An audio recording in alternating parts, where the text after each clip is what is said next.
29 سال کی ہنا ایک شادی شدہ عورت تھی۔ ایک چھوٹا سا بیٹا تھا ایان، اور سسرال والوں کے ساتھ ہی رہتی تھی۔ اس کی زندگی روزمرہ کی ذمہ داریوں سے بھری ہوئی تھی۔ صبح کا ناشتہ، اسکول کا ٹفن، امی کی دوائیں، شوہر کا لنچ، کپڑے دھونا، صفائی کرنا اور رات کو تھک کر سو جانا۔ ہر سال رمضان آتا اور چلا جاتا، اور ہر سال ہنا سوچتی اس بار میں خود کو بدلوں گی۔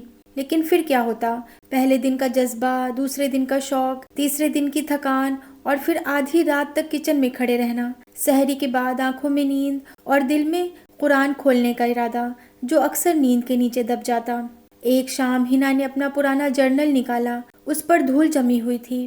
اس نے ایک صفحہ کھولا تو پچھلے رمضان کے کچھ الفاظ لکھے ہوئے تھے۔ یا اللہ، مجھے معاف کر دینا، میں پھر سے قرآن مکمل نہیں کر سکی، میں پھر سے غصہ کرتی رہی، میں پھر سے اپنے آپ کو بہتر نہیں بنا سکی۔ ہنا کی آنکھوں میں آنسو آ گئے۔ اس نے دھیرے سے کہا، یا اللہ، کیا میں ہمیشہ اسی طرح ان پریپیئرڈ رہوں گی؟ اس رات ہنا نے فیصلہ کیا، اس سال وہ رمضان کا انتظار صرف کھانے کی تیاریوں سے نہیں کرے گی، وہ اپنے دل کی تیاری کرے گی۔ رمضان سے کچھ دن پہلے ہنا نے اپنی روٹین کو دیکھا۔ صبح 6 بجے اٹھتی، لیکن فجر کبھی وقت پر، کبھی تھوڑی دیر بعد، اور کبھی کبھی تو قضا بھی ہو جاتی تھی۔ اس نے اپنے آپ سے کہا، اگر میں ابھی سے فجر وقت پر نہیں پڑھ سکتی تو رمضان میں کیسی کنسسٹنسی لاؤں گی؟ اس نے الارم لگایا۔ پہلی صبح مشکل تھی، آنکھیں بوجھل تھی، بدن تھکا ہوا تھا، لیکن اس نے خود کو اٹھایا، وضو کیا، جانماز پر کھڑی ہوئی۔ جب اس نے سورہ فاتحہ پڑھی، اس کے دل میں ایک نئی روشنی سی محسوس ہوئی۔ اسے قرآن کی یہ آیت یاد آئی، اے ایمان والو، تم پر روزہ فرض کیا گیا ہے جس طرح تم سے پہلے لوگوں پر فرض کیا گیا تھا، تاکہ تم پرہیزگار بن جاؤ۔ ہنا نے سوچا، روزہ صرف بھوک اور پیاس کا نام نہیں ہے، یہ تقویٰ پیدا کرنے کا ذریعہ ہے۔ اس نے اپنے دل سے کہا، ہنا، اگر تم نے تقویٰ حاصل نہیں کیا تو سمجھو تم نے رمضان کو کھو دیا۔ اسے ایک اور آیت یاد آئی، رمضان وہ مہینہ ہے جس میں قرآن نازل کیا گیا، جو لوگوں کے لیے ہدایت ہے اور حق و باطل میں فرق کرنے والی روشن دلیل ہے۔ اس نے محسوس کیا، اگر رمضان قرآن کا مہینہ ہے تو اس کا سب سے بڑا پروجیکٹ قرآن کو سمجھنا ہونا چاہیے۔ اگلے دن ہنا کی ساس نے کہا، ہنا، اس بار پورے گھر کی ڈیپ کلیننگ کرنی ہے۔ ہنا نے مسکرا کر کہا، جی امی، میں کر لوں گی۔ لیکن اس دن جب وہ المیرہ صاف کر رہی تھی، اسے خیال آیا، میں گھر کی گرد تو صاف کر رہی ہوں، لیکن دل کی گرد کیسے صاف ہوگی؟ تبھی اس نے اپنی بہن کو کال کیا۔ پچھلے سال ایک چھوٹی سی بات پر ان دونوں میں بات بند ہو گئی تھی، ایگو بیچ میں آ گیا تھا۔ فون اٹھاتے ہی بہن کی آواز ہلکی سی ہچکچاہٹ سے بھری تھی۔ اس نے کہا، ہنا، سب ٹھیک ہے؟ ہنا رو پڑی، مجھے معاف کر دو، رمضان آ رہا ہے، میں اپنا دل صاف کرنا چاہتی ہوں۔ دونوں طرف خاموشی چھا گئی، پھر دونوں رو پڑیں۔ اس وقت ہنا کو رسول اللہ صلی اللہ علیہ وسلم کی یہ حدیث یاد آئی، کسی مسلم کے لیے حلال نہیں کہ وہ اپنے بھائی یا بہن سے 3 دن سے زیادہ ناراض رہ کر بات بند رکھے۔ ہنا نے سوچا، اگر میں رمضان میں عبادت کروں اور دل میں بغض رکھوں تو کیا میری عبادت قبول ہوگی؟ اسے ایک اور حدیث یاد آئی، اعمال کا دار و مدار نیت پر ہے۔ اس نے محسوس کیا، رمضان کا اصل کام نیت کو صاف کرنا ہے۔ رمضان ان پریپیئرڈ لوگوں کے لیے صرف روٹین ہوتا ہے اور پریپیئرڈ لوگوں کے لیے ٹرانسفارمیشن ہوتا ہے۔ اس رات ہنا نے اپنا رمضان پلانر بنایا، روز کم از کم 1 پارہ سمجھ کر پڑھنا، ہر دن 100 دفعہ استغفار پڑھنا، ہر جمعہ کو صدقہ دینا، ہر دن ایک برائی کم کرنا، غصے کو کنٹرول کرنا۔ اس نے فریج پر ایک چھوٹا سا چارٹ لگا دیا۔ شوہر نے دیکھا تو ہنس کر کہا، میڈم نے تو پروجیکٹ سٹارٹ کر دیا ہے۔ ہنا مسکرا کر بولی، اس دفعہ میں رمضان کو لوز نہیں کرنا چاہتی۔ شوہر نے بھی تسلی دیتے ہوئے کہا، میں بھی تمہارا ساتھ دوں گا۔ ہنا کا دل بھر آیا، اسے محسوس ہوا، جب نیت صاف ہو اللہ راستے کھول دیتا ہے۔ تبھی اسے قرآن کی یہ آیت یاد آئی، اور جو بھی تم اپنے لیے کوئی بھلائی آگے بھیجتے ہو اسے تم اللہ کے پاس پاؤ گے۔ ہنا نے سوچا، ہر چھوٹی سے چھوٹی کنسسٹنسی بھی میرے لیے آخرت کا ذخیرہ بن رہی ہے۔ کچھ دن بعد رمضان کا چاند نظر آ گیا، محلے میں تکبیر کی آواز گونج اٹھی۔ ہنا کی آنکھوں میں چمک تھی، لیکن اس دفعہ وہ صرف جذباتی نہیں تھی، وہ پریپیئرڈ تھی۔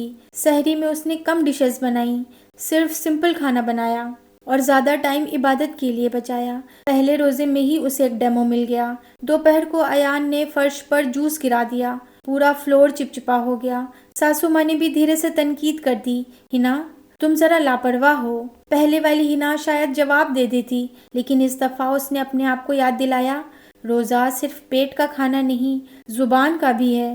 اسے رسول اللہ صلی اللہ علیہ وسلم کی یہ حدیث یاد آئی، جو شخص جھوٹ اور برے اعمال نہیں چھوڑتا تو اللہ کو اس کے بھوکے اور پیاسے رہنے کی کوئی ضرورت نہیں ہے۔ ہنا نے ہلکا سا مسکرا کر جواب دیا، جی امی، میں صاف کر دیتی ہوں۔ اس وقت اس نے محسوس کیا، رمضان ڈیفرنٹ بنانا چاہتے ہو تو ری ایکٹ کرنا چھوڑ دو، ریسپونڈ کرنا سیکھو۔ تیسرے دن تک ہنا کی نیند کم ہونے لگی۔ تہجد، سحری، فجر، پھر گھر کے کام، پھر عصر تک تھکان اور پھر افطاری کی تیاری۔ ایک دن عصر کے بعد وہ صوفے پر قرآن کھول کر بیٹھی، لیکن آنکھیں بند ہو رہی تھیں۔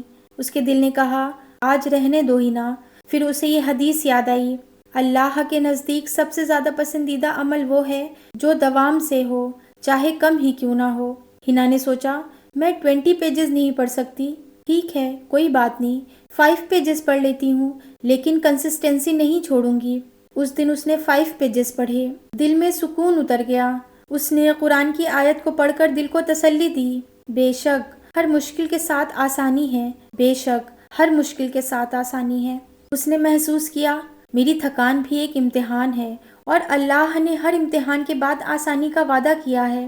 ایک رات تراویح کے بعد وہ سوشل میڈیا اسکرول کر رہی تھی، لوگوں کے افطار اسپریڈز، ڈیکوریشنز، میچنگ آؤٹ فٹس۔ اس کے دل میں ہلکا سا کمپیریزن آ گیا، میں اتنا سمپل سا افطار کرتی ہوں، میری زندگی بورنگ ہے کیا؟